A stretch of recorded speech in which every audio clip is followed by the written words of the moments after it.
Sejam bem-vindos a esta videoaula 6 da disciplina CEL 248, Introdução aos Estudos Linguísticos 2, oferecida pelo período remoto emergencial da Universidade Federal do Acre. Eu sou a professora doutora Michele Calil dos Santos Alves, sou professora de Linguística da UFAC, Campus Floresta. E na aula de hoje nós vamos falar sobre a competência comunicativa.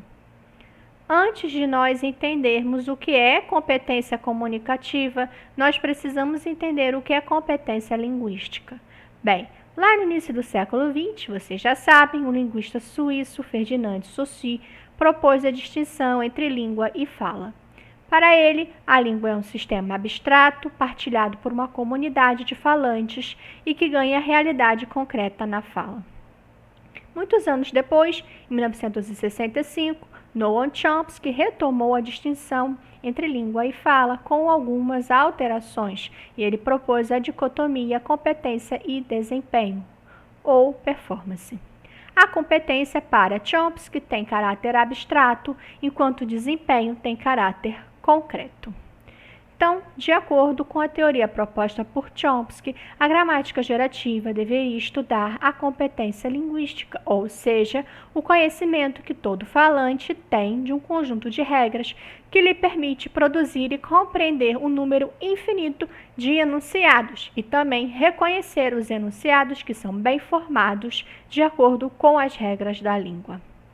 Todas as sentenças produzidas pelos falantes de uma língua, de acordo com Chomsky, são bem formadas, são gramaticais, independente de elas serem da língua padrão ou de outras variedades. As únicas sentenças mal formadas para ele seriam aquelas produzidas por estrangeiros, que não estão falando bem a língua. Por exemplo, norte-americanos aprendendo português, né? Ou por crianças que ainda estão adquirindo uma língua, que ainda estão desenvolvendo sua competência linguística. Então, por exemplo, uma sentença como os homens cheguei eles com amanhã é uma sentença agramatical, é uma sentença mal formada.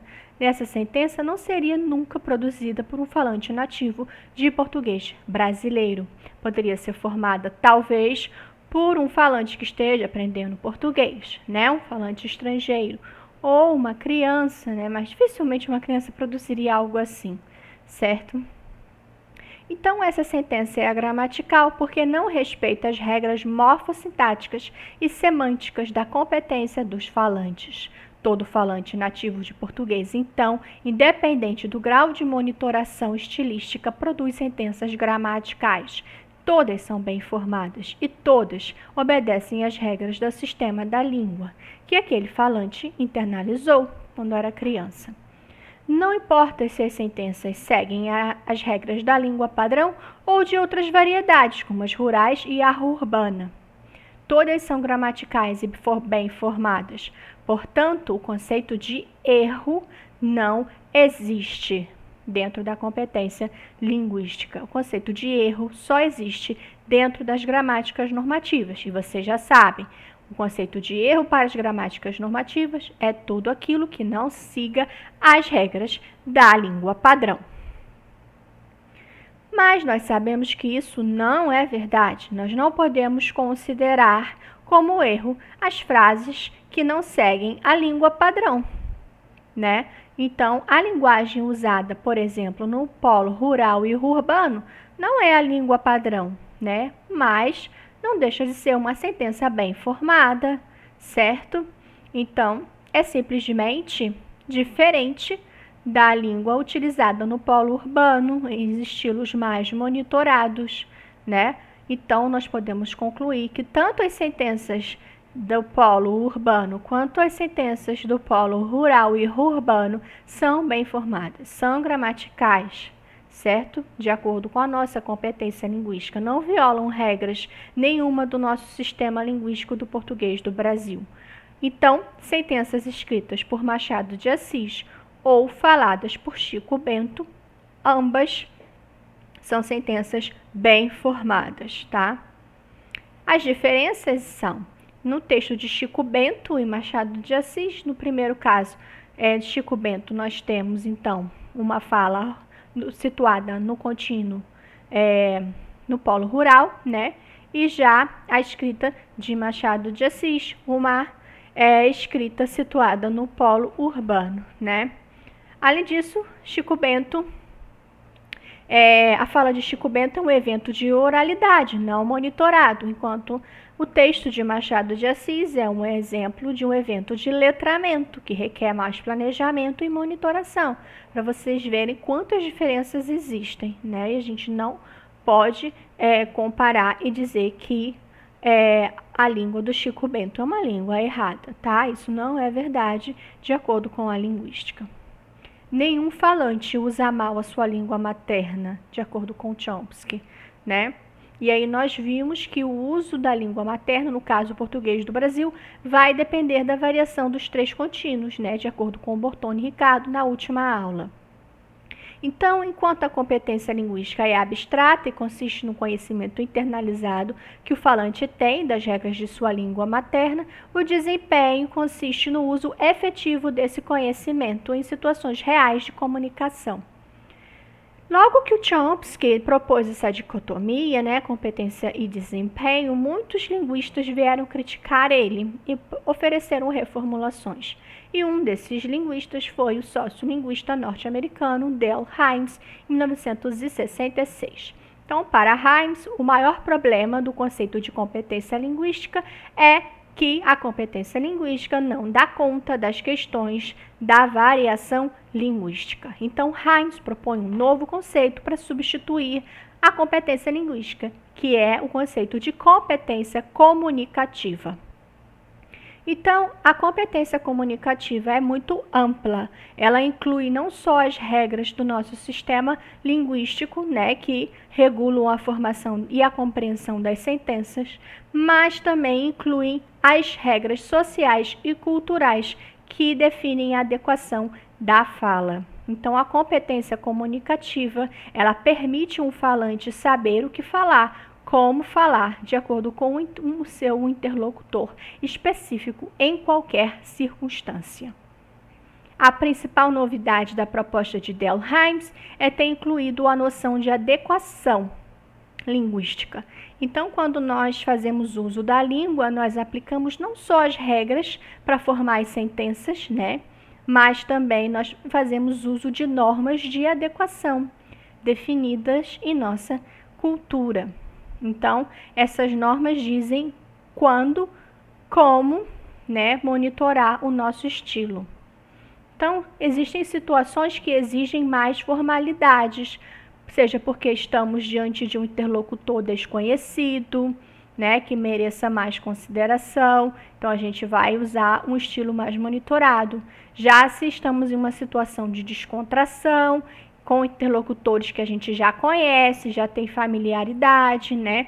Então, nós vamos nos sentir desobrigados de proceder com uma fala mais monitorada, né? Vamos utilizar estilos mais coloquiais, tá bom? Então, nós sempre vamos levar em conta o papel social que nós estamos desempenhando naquela situação comunicativa e o papel social do nosso interlocutor também. Bortoni e Ricardo defende que outra noção importante é viabilidade. O Dale Hymes, ele chegou a incluir o conceito de viabilidade, né, além da adequação na sua competência comunicativa, mas para Hymes, viabilidade está mais associado aos fenômenos sensoriais e cognitivos, né, como a audição, a memória, etc. Já Bortoni e Ricardo vai dizer que a noção de viabilidade está relacionada aos recursos comunicativos, ou seja, para nós viabilizarmos um ato de fala, é preciso que nós utilizemos recursos comunicativos de várias naturezas, recursos gramaticais, de vocabulário, de retórica, né? Então, as pessoas vão adquirindo os recursos comunicativos à medida em que vão vivendo no mundo e tendo experiências diversas, né?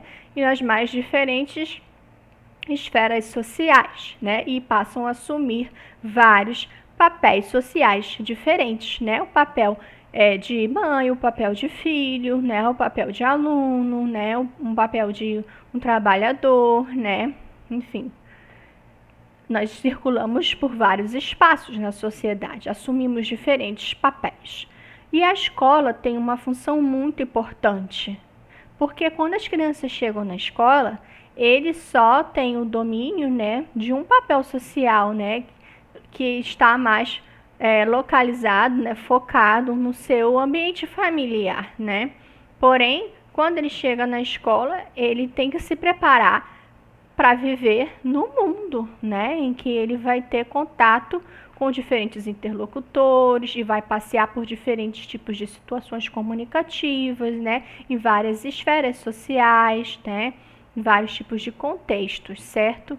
Então, as crianças elas precisam aprender, né, a comunicar-se bem nas mais diversas situações. Então, é claro que quando as crianças vão chegar na escola, né, os recursos comunicativos deles vão ser bem restritos.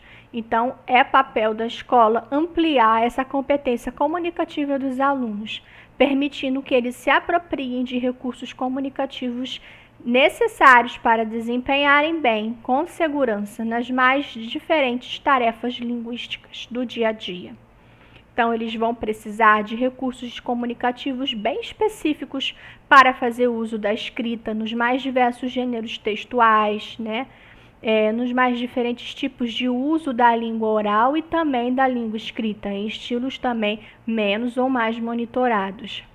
Os usos da língua são, portanto, práticas sociais e muitas delas são muito especializadas, que exigem um vocabulário específico, formações sintáticas bem específicas, né? Coisas que não são ensinadas nas gramáticas normativas. Então, há usos especializados da língua que constituem práticas sociais de letramento, né? Muitas são de letramento, mas também existem muitas práticas sociais de oralidade. Então, a escola ela tem que preparar o nosso aluno para eventos de letramento e de oralidade, tanto menos quanto mais monitorados. Então, esse é o final da nossa videoaula. Vamos ficar por aqui e até a próxima.